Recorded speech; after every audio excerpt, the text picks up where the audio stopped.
একটা দল 5ই আগস্টের পরে আওয়ামী লীগ চলে যাওয়ার পরে নিজেরা দেশের মালিক ভাব হয়ে গেছিল। টাকা এরা আগে ক্ষমতায় ছিল না, দুর্নীতিতে কয়বার চ্যাম্পিয়ন হয়েছে? 5 বার। এর নমুনা কিছু দেখাইছে না? চাঁদাবাজি থেকে শুরু করে বালু খাওয়া, পাথর খাওয়া সব শেষ। কোন বাকি আছে? আবার যদি তারা ক্ষমতায় যায় দেশের মাটি সহ খেয়ে ফেলবে তারা। এক নেতা আগে বলছিলেন কেউ যেন জামাতের লোকদেরকে মসজিদ মাদ্রাসায় ইমাম মুয়াজ্জিন না রাখে। তার কথা কেউ শুনছে? বলেন শুনছে কিনা? একটা মসজিদের ইমাম পরিবর্তন হয়েছে, মুয়াজ্জিন পরিবর্তন হয়েছে। আপনি তো তখনই আপনার ওজন করা দরকার ছিল যে আপনার কথায় একটা পাতাও নড়ে না। বোঝা দরকার ছিল আপনার।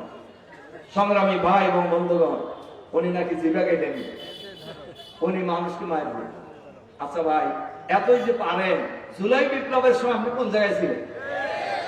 জুলাই বিপ্লবে যে প্রায় 2000 লোক শহীদ হলেন, 40,000 লোক আহত পঙ্গু হলেন, আপনি তখন কোথায় ছিলেন? একদিন মিটিং করে বলেন তো দেখি আপনি কোথায় ছিলেন, কি করছেন আপনি? সংগ্রামী ভাই এবং বন্ধুগণ, আমি আপনাদের কাছে আহ্বান জানাতে চাই, তাদেরকেও বলতে চাই, জামাতকে কি ভয় দেখায় লাভ হবে? জামাত ইসলামীর আমির এই পাবনার কৃতি সন্তান, এই উপমহাদেশের অন্যতম প্রধান আলেম, এই উপমহাদেশের অন্যতম প্রধান রাজনীতিবিদ, সাবেক সফল দুর্নীতিমুক্ত মন্ত্রী আমাদের নেতা মাওলানা মতিউর রহমান নিজামীকে মিথ্যা মামলা দিয়ে, মিথ্যা সাক্ষী, মিথ্যা তদন্ত কর্মকর্তা নিয়োগ করে প্রহসনের বিচার করে ফাঁসিতে ঝুলিয়ে হত্যা করা হয়েছে। কিন্তু জামাত কি থামছে? যারা পালায় গেছে, জামাত নিষিদ্ধ করছিল না 1 তারিখে? নিষিদ্ধ করছিল কিনা? নিবন্ধন বাতিল করছিল কিনা? যারা করছিল তারা এখন কোথায়? কাজে যে শক্তির 1 নাম্বার থেকে 11 নাম্বার পর্যন্ত নেতাদেরকে হয় ফাঁসিতে ঝুলিয়ে অথবা জেলখানায় হত্যা করা হয়েছে, সেই শক্তিকে আপনার খুচরো হুমকি দিয়ে লাভ আছে? বলেন লাভ আছে? আপনার লাভ এই হুমকিতে ভয় পেয়েছেন নাকি? হ্যাঁ, কি কয় লোকেরা? হ্যাঁ, জামাত ইসলামীকে এই ভয় দেখায় লাভ নাই, এই দম্ভ জম্প করে লাভ নাই। আমরা কোন হুঙ্কারকে পরোয়া করি না, আমরা ভয় পাই শুধু আল্লাহকে। আমাদের প্রিয় জন্মভূমি বাংলাদেশ স্বাধীন হয়েছে 54 বছর হলো। কয়টি দল এই দেশ শাসন করেছে? 3টি দল। ভালো করে শুনে যান, 3টি দল যারা দেশ স্বাধীনতার পরে ক্ষমতায় ছিলেন, তারাই কয়েকদিন আগে যে পালিয়ে গেলেন। আরেকটি দল আজকে শুনেছেন অতিরিক্ত দালালি করার কারণে। কার দালালি করছে? ভারতের দালালি। ভারতের দালালি করার কারণে তারা নিজেরাই বিলুপ্ত হয়ে গেছে। 3টার মধ্যে 2টা গেলে আর কয়টা থাকে? হ্যাঁ, এত আসতে মনে হয় বাল্লি খাইছে, কয়টা থাকে? আর একটা। এরা আগে ক্ষমতায় ছিল না, দুর্নীতিতে কয়বার চ্যাম্পিয়ন হয়েছে? 5 বার। এর নমুনা কিছু দেখাইছে না?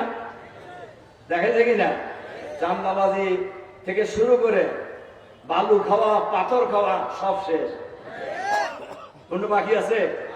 আবার যদি তারা ক্ষমতায় যায় আর কি খাবে? দেশের মাটি সহ খেয়ে ফেলবে তারা। এ কারণে এই বাংলাদেশে সৎ লোকের শাসন দরকার, যার কারণে বাংলাদেশের গ্রামে গঞ্জে, শহরে, নগরে, বন্দরে, রাষ্ট্রল থেকে সচিবালয়ে সর্বত্রই নতুন স্লোগান উঠেছে। সেই স্লোগান সব দল দেখা শেষ, দাঁড়িপাল্লার বাংলাদেশ। সব দল দেখা শেষ, ইসলাম পন্থীদের বাংলাদেশ।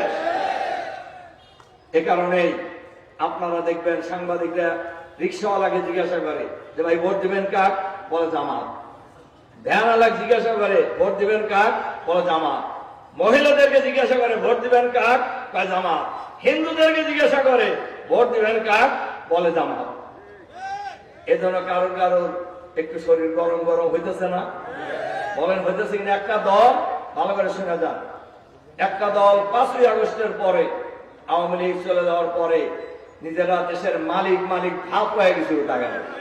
তারা মনে করছিলেন যে তারাই এখন দেশের মালিক, সুতরাং মালিক হিসাবে যা খুশি তাই তারা করেছে।